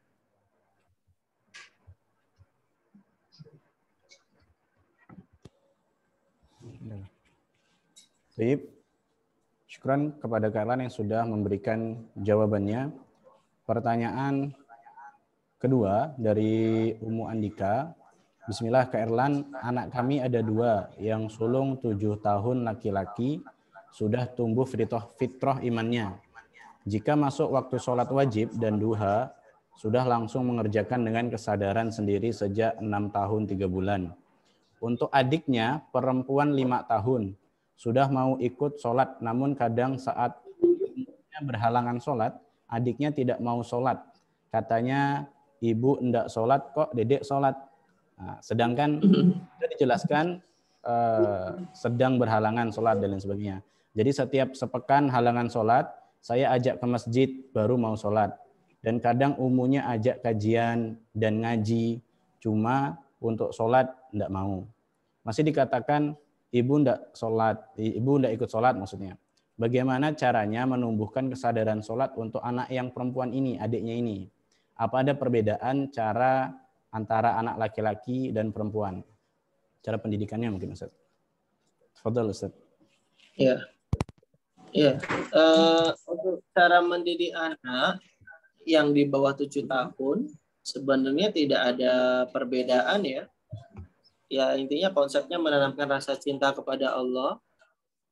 Kemudian kita juga menanamkan iman dan menumbuhkan tauhid ya, menjaga fitrah anak, menghindarkan anak dari virus-virus yang bisa membuat dia jadi nggak semangat beribadah begitu ya. Jadi untuk anak-anak laki-laki dan anak-anak perempuan kalau fasenya masih di bawah 7 tahun nggak ada perlakuan yang berbeda sih. Paling ya pengenalan jilbab saja sebagai penutupan aurat yang beda antara laki-laki dan perempuan. Adapun selain daripada itu nggak ada hal yang terlalu berbeda begitu ya. Nggak ada hal yang terlalu berbeda. Kalau pendidikan laki-laki dan anak laki-laki dan anak perempuan tuh agak berbedanya nanti menjelang balik. agak bedanya menjelang balik ya, karena ada pendidikan seksualitas, mengenalkan hal-hal yang prinsipal harus dijaga oleh laki-laki atau perempuan gitu ya. Jadi kalau di bawah 7 tahun nggak ada beda. Tinggal nanti kalau permasalahannya seperti itu, hujahnya kita saja yang harus dikuatkan, alasan-alasan yang kita sampaikan kepada anak gitu ya. Iya Dedek, nanti Dedek kalau udah gede, kalau udah balik, nanti kayak Bunda. Bunda ini disebutnya kalau sama orang-orang datang bulan. Jadi kayak keluar darah gitu dari tempat Dedek lahir, sehingga Bunda ini dalam keadaan tidak suci, padahal kalau sholat harus dalam keadaan suci, kan gitu. Itu jadi syarat seperti yang Bunda pernah jelasin dulu itu loh. Nah makanya nih Ustaz tadi tak sampaikan, sebelum ngajak anak sholat, kenalin dulu tentang syarat-syarat sholat, hal-hal yang berkaitan dengan sholat gitu ya. Jadi recall dan apa istilahnya soundingnya itu jadi lebih mudah begitu, karena materinya udah pernah kita sampaikan sebelumnya begitu. Atau kalaupun ini misalnya case-nya baru, ya ini kesempatan kita untuk jelaskan ke dia. Kalau syarat sholat itu harus suci. Bunda ini dalam keadaan yang nggak suci gitu. Bunda lagi datang bulan. Kalau kamu kan lagi nggak datang bulan, masih kecil, belum balik. Makanya Dede bisa dalam keadaan suci. Dan harusnya Dede lebih senang loh dari Bunda. Kenapa coba? Karena Dede mau ngerjain sholat. Sholat itu kan ibadah yang buat Allah kita cinta. Senang nggak kalau dicintai Allah? Senang. Mau nggak masuk surga? Mau. Yang kasih surga kan Allah. Jadi harusnya ketika kita ibadah itu bikin kita jadi semangat dan bahagia. Bunda nih yang sedih, aduh Bunda malah nggak bisa sholat. Jadi semangatnya sholatnya ya, disemangatin aja nggak apa-apa. Kalau sebenarnya mengerjakan ibadah itu bahagia loh, gitu. Kan Bunda tahu ya, Nabi bilang liso ini farhatan. Bagi orang puasa ada 2 kebahagiaan, ya kan? Puasa ketika buka dan juga ketika berjumpa dengan Allah, kata Nabi. Ini dalil bahwa yang namanya ibadah itu harusnya bikin bahagia, ya nggak? Nabi juga pernah bilang kepada Bilal, ya Bilal, arihna bis salat. Wahai Bilal, rehatkanlah kami, tenangkanlah kami dengan salat. Yang namanya ibadah itu bikin bahagia, bikin tentram gitu. Nah ini yang harus kita sounding kepada anak bahwa, nah kalau ibadah itu menyenangkan loh, membahagiakan loh, bikin hati jadi tentram loh. Nah itu poinnya, sehingga anak itu nggak terbeban mengerjakan sholat. Nah dia masih beban nggak mengerjakan sholat bisa jadi karena ya belum kita tanemin kalau ibadah itu bikin bahagia dan bikin senang gitu. Ustaz, Allah a'lam.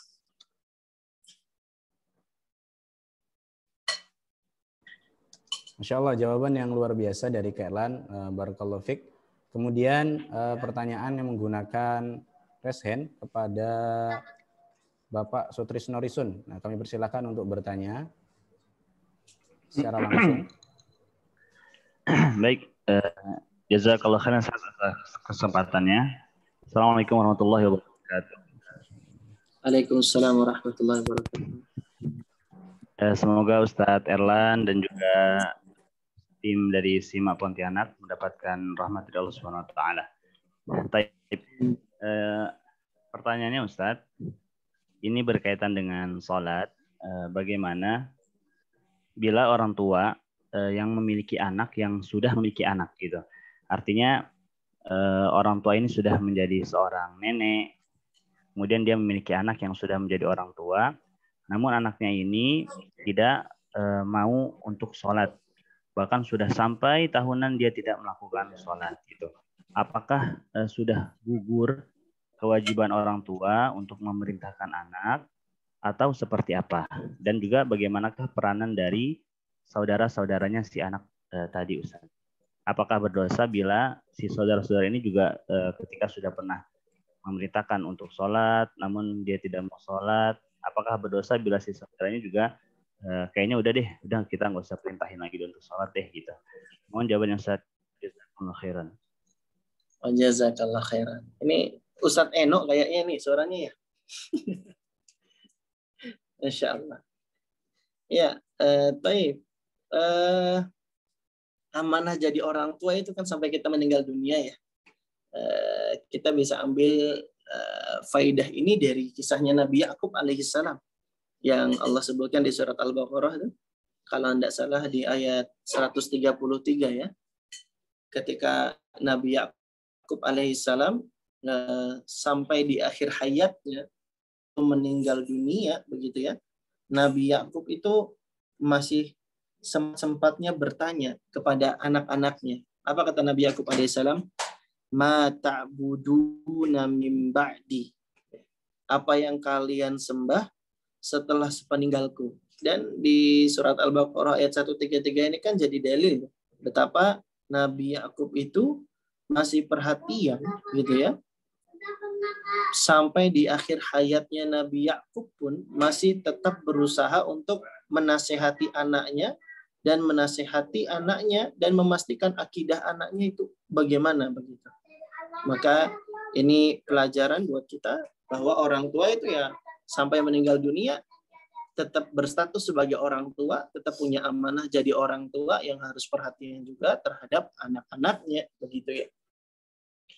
Dan tugas kita kan adalah ini ya, kewajiban kita itu kan mengingatkan ya. Masalah hidayah itu di tangan Allah Subhanahu wa taala. Yang penting kita gugurkan kewajiban. Walaupun kita sudah kakek dan nenek, tapi kita tetap punya kewajiban untuk mengingatkan begitu ya. Dan hidayah itu di tangan Allah Subhanahu wa taala. Nabi Muhammad saja tidak punya kemampuan untuk kasih hidayah ya. Makanya Allah bilang di surat Al-Qasas, innaka la tahdi man ahbabta walakinallahu yahdi man yasha. Sesungguhnya engkau wahai Muhammad tidak bisa memberi hidayah kepada orang yang kau cintai, akan tetapi Allah berikan hidayah kepada sesiapa yang Allah kehendaki. Nah, itu artinya bahwa hidayah di tangan Allah dan ya tugas kita adalah mengingatkan, kewajiban kita adalah memberikan nasihat dan banyak berdoa kepada Allah Subhanahu wa taala biar Allah memberikan hidayah kepada katakanlah saudara kita tersebut gitu ya. Wallahu a'lam bishawab.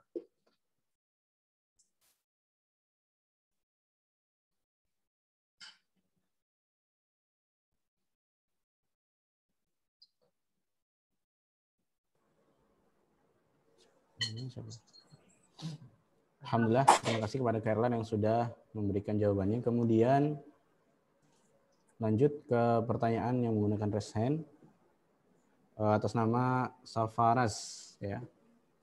Safaras apa itu? Ya. Kami persilakan kepada Safaras Rasdan Husain. Tafadhol. Bismillah. Assalamualaikum warahmatullahi wabarakatuh. Pak Irwan. Waalaikumsalam warahmatullahi wabarakatuh. Mau tanya masalah untuk motivasi anak. Bagaimana untuk memotivasi anak untuk dia bisa rajin sholat? Itu aja. Itu waktu. Iya. Pertanyaan tadi apa? Motivasi anak supaya rajin sholat ya? Atau gimana? Bangun subuh. Oh, bangun subuh. Oh, iya. Yang bisa kita sampaikan Pak Safaras ya, Pak Safaras Rosdan Husain, barakallahu fiik. Semoga Allah berikan keberkahan untuk Bapak dan sekeluarga ya. Di antara cara motivasi anak untuk bangun subuh adalah yang pertama yang bisa kita lakukan adalah mengkondisikan ya. Yang pertama mengkondisikan. Jadi disetting anak supaya tidur tidak larut ya. Kemudian sebelum tidur ajari anak mengerjakan adab-adab sebelum tidur. Wudhu dulu, kemudian baca doa, baca zikir dan lain sebagainya. Dan yang paling penting setelahnya adalah di antara usaha kita supaya membuat anak itu bisa bangun subuh adalah dengan sounding. Dengan sounding gitu ya. Sounding tentang keutamaan sholat subuh. Dan ini yang harus kita perhatikan bersama begitu ya. Sounding sholat subuh tentang keutamaan-keutamaannya ya. Istimewanya sholat subuh itu kan ini ya, sangat-sangat istimewa ya dibandingkan sholat-sholat fardu lainnya. Makanya Allah di surat Al-Isra mengatakan apa? Aqimis sholah li duluki syams ila ghasaqil lail wal Qur'an al-fajr. Innal fajra kana mashhuda.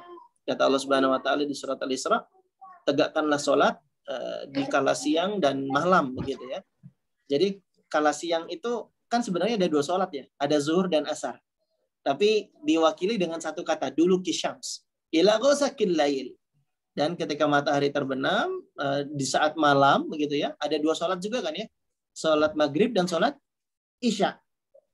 Jadi zuhur asar digabung penyebutannya, maghrib isya digabung penyebutannya, kemudian Allah katakan wal Qur'an al-fajr, dan sholat subuh.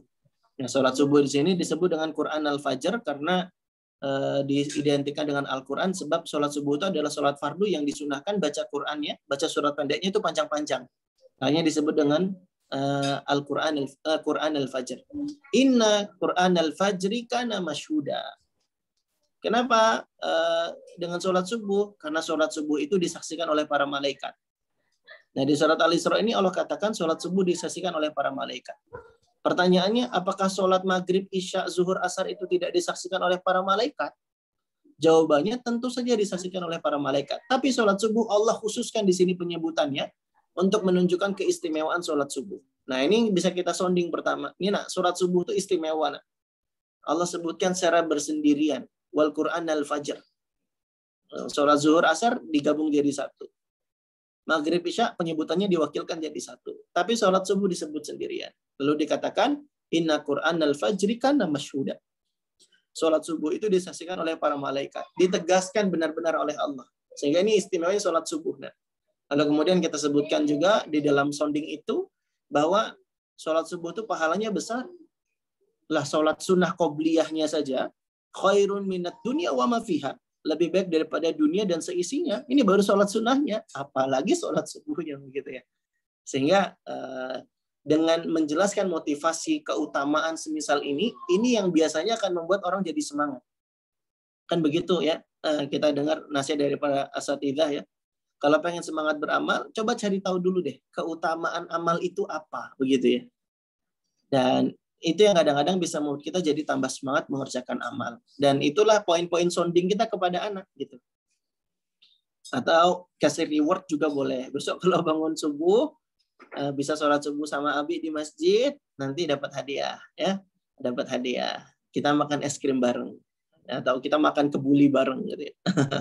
Boleh, nggak apa-apa dikasih reward demikian. Nah, wallahu a'lam.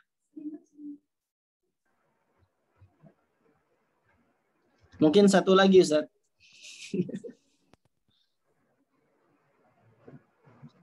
Gimana, Ustaz? Mungkin satu lagi nih, Ustaz. Satu lagi, Ustaz ya? Iya. Nah, pertanyaan dari Bunda Iin Perlina. Bismillah, Assalamualaikum. Anak-anak laki-laki umur 14 tahun dan sedang mondok, Ustaz. Tapi ada kebiasaan yang Ana tidak suka, yaitu kalau libur pulang ke rumah, kerjaannya hanya main game. Kalau dilarang jangan sering main game, dia mulai pandai berhujah. Kan sudah capek, belajar terus di pondok. Terus dia berpendapat mending main game daripada nanti pergi pakai motor terus ngumpul sama teman-teman. Umi marah. Pokoknya dia mulai pandai berhujah. Afan Ustaz, barakallahu fiik. Barakallah. Ya ini yang kita sampaikan tadi ya, Abah dan Umat sekalian ya, pentingnya itu menanamkan mahabbatullah, rasa cinta kepada Allah, sehingga ibadah itu bukan karena paksaan tapi karena kesadaran begitu ya. Dan di sini yang harus diperbaiki adalah akidah, manhaj ya, sehingga kita kalau ibadah itu benar-benar mengharapkan ridha Allah gitu ya. Dan yang harus kita lakukan sebagai orang tua, yang pertama ya banyak doa ya, karena doa itu adalah puncak dari segala macam teori parenting ya. Jadi apalagi hati itu di tangan Allah Subhanahu Wa Taala, jadi banyak-banyak berdoa saja Bu ya, sambil perbaiki hubungan kita dengan Allah. Lalu kemudian jangan bosan untuk nasihati dan ingatkan anak begitu. Dan ini yang jadi banyak PR para orang tua di zaman sekarang ini begitu ya, menghadapi anak yang pulang dari pesantren kemudian dilampiaskan ya, mumpung karena di pesantren nggak dikasih gadget, di rumah lah kesempatan untuk bermain gadget gitu ya. Ya ada beberapa tips dan triknya untuk mengatasi anak yang demikian begitu ya. Kalau memang bisa tarik ulur dulu Bunda begitu. Kita buat kesepakatan. Kalau memang dia tiap hari, kita batasi. Ginilah Bang, kan Abang udah tahu ya, Yazid udah tahu ya kalau ibadah itu kan harus karena Allah. Nah, Bunda juga karena tahu Yazid udah mulai dewasa, nggak akan lagi lah bisa maksa-maksa kayak Yazid umur 7 tahun dulu kan. Maka ya abang juga udah belajar lah di pesantren. Bunda tahu Yazid itu di pesantren juga semangat ibadah. Tapi kan Rob yang kita sembah di pesantren dengan Rob yang kita sembah di rumah kan adalah Rob yang sama ya. Tuhan kita adalah Allah Subhanahu wa taala. Jadi dimanapun tempatnya kan harus tetap semangat ibadah ya Bang ya. Ya Abang lah yang lebih ngerti. Tapi kita buat kesepakatan aja Bang Yazid ya. Jadi boleh main gadget, tapi nggak boleh lebih dari 1 jam. Tapi Bunda cuma kasih di akhir pekan aja. Hari Sabtu misalnya. Selain dari itu, banyak-banyak murojaah hafalannya Bang. Daripada lupa nanti. Dan seterusnya, dan seterusnya. Jadi kayak diafirmasi dulu gitu Bunda ya. Diiyain. Memang anak tuh suka bermain. Kita juga bangun kesepemahaman bahwa kita di pesantren tuh ya semangat ibadah, di rumah juga harusnya semangat ibadah loh, gitu kan. Lalu kemudian ditarik ulur, ya bolehlah main, tapi cuma sepekan, akhir pekan aja selama 1 jam ya. Itu pun mainnya nggak boleh lihat karakter-karakter di game yang wanitanya itu membuka aurat gitu-gitu ya. Nggak ada musiknya misalnya gitu ya. Jadi kita buat batasan-batasan begitu. Jadi ya tarik ulur ya emang begitu seninya, apalagi anaknya usianya kalau usia pesantren kan rata-rata udah SMP ke atas ya. Sehingga kan perlakuannya itu udah seperti sahabat kan, kaidahnya dari para ulama itu wasahibhu. Jadikanlah sahabat itu anak-anak yang udah di fase 14 tahun ke atas gitu ya. Jadiin sahabat gitu ya. Jadi ya emang harus buat kesepakatan gitu. Nah, wallahu a'lam. Itu mungkin bisa kami sampaikan. Subhanakallahumma bihamdika asyhadu alla ilaha illa anta astaghfiruka wa atubu ilaik. Alhamdulillah, pertanyaan terakhir yang kita dengarkan jawaban dari Kak Erlan. Alhamdulillah, kami mohon maaf bagi ayah bunda yang sudah bertanya, akan tetapi belum terjawab. Dan semoga Allah memudahkan kita untuk bertemu di parenting online di waktu yang akan datang, sehingga pertanyaan-pertanyaan tersebut bisa terjawabkan. Dan kami ucapkan jazakallahu khairan kepada Kak Erlan hafizahullah yang sudah membersamai kami pada kesempatan hari ini. Ilmunya sangat bermanfaat dan kami berusaha untuk mengamalkannya kepada anak-anak kami nanti insyaallah. Dan kepada ayah bunda kami ucapkan juga jazakumullahu khairan karena sudah setia mendengarkan dari awal hingga akhir. Semoga apa yang kita usahakan dibalas oleh Allah dengan kebaikan yang banyak. Thayyib, kita tutup acara parenting online pada hari ini dengan doa kafaratul majelis. Subhanakallahumma wa bihamdika asyhadu an la ilaha illa anta astaghfiruka wa atubu ilaik. Assalamualaikum warahmatullahi wabarakatuh.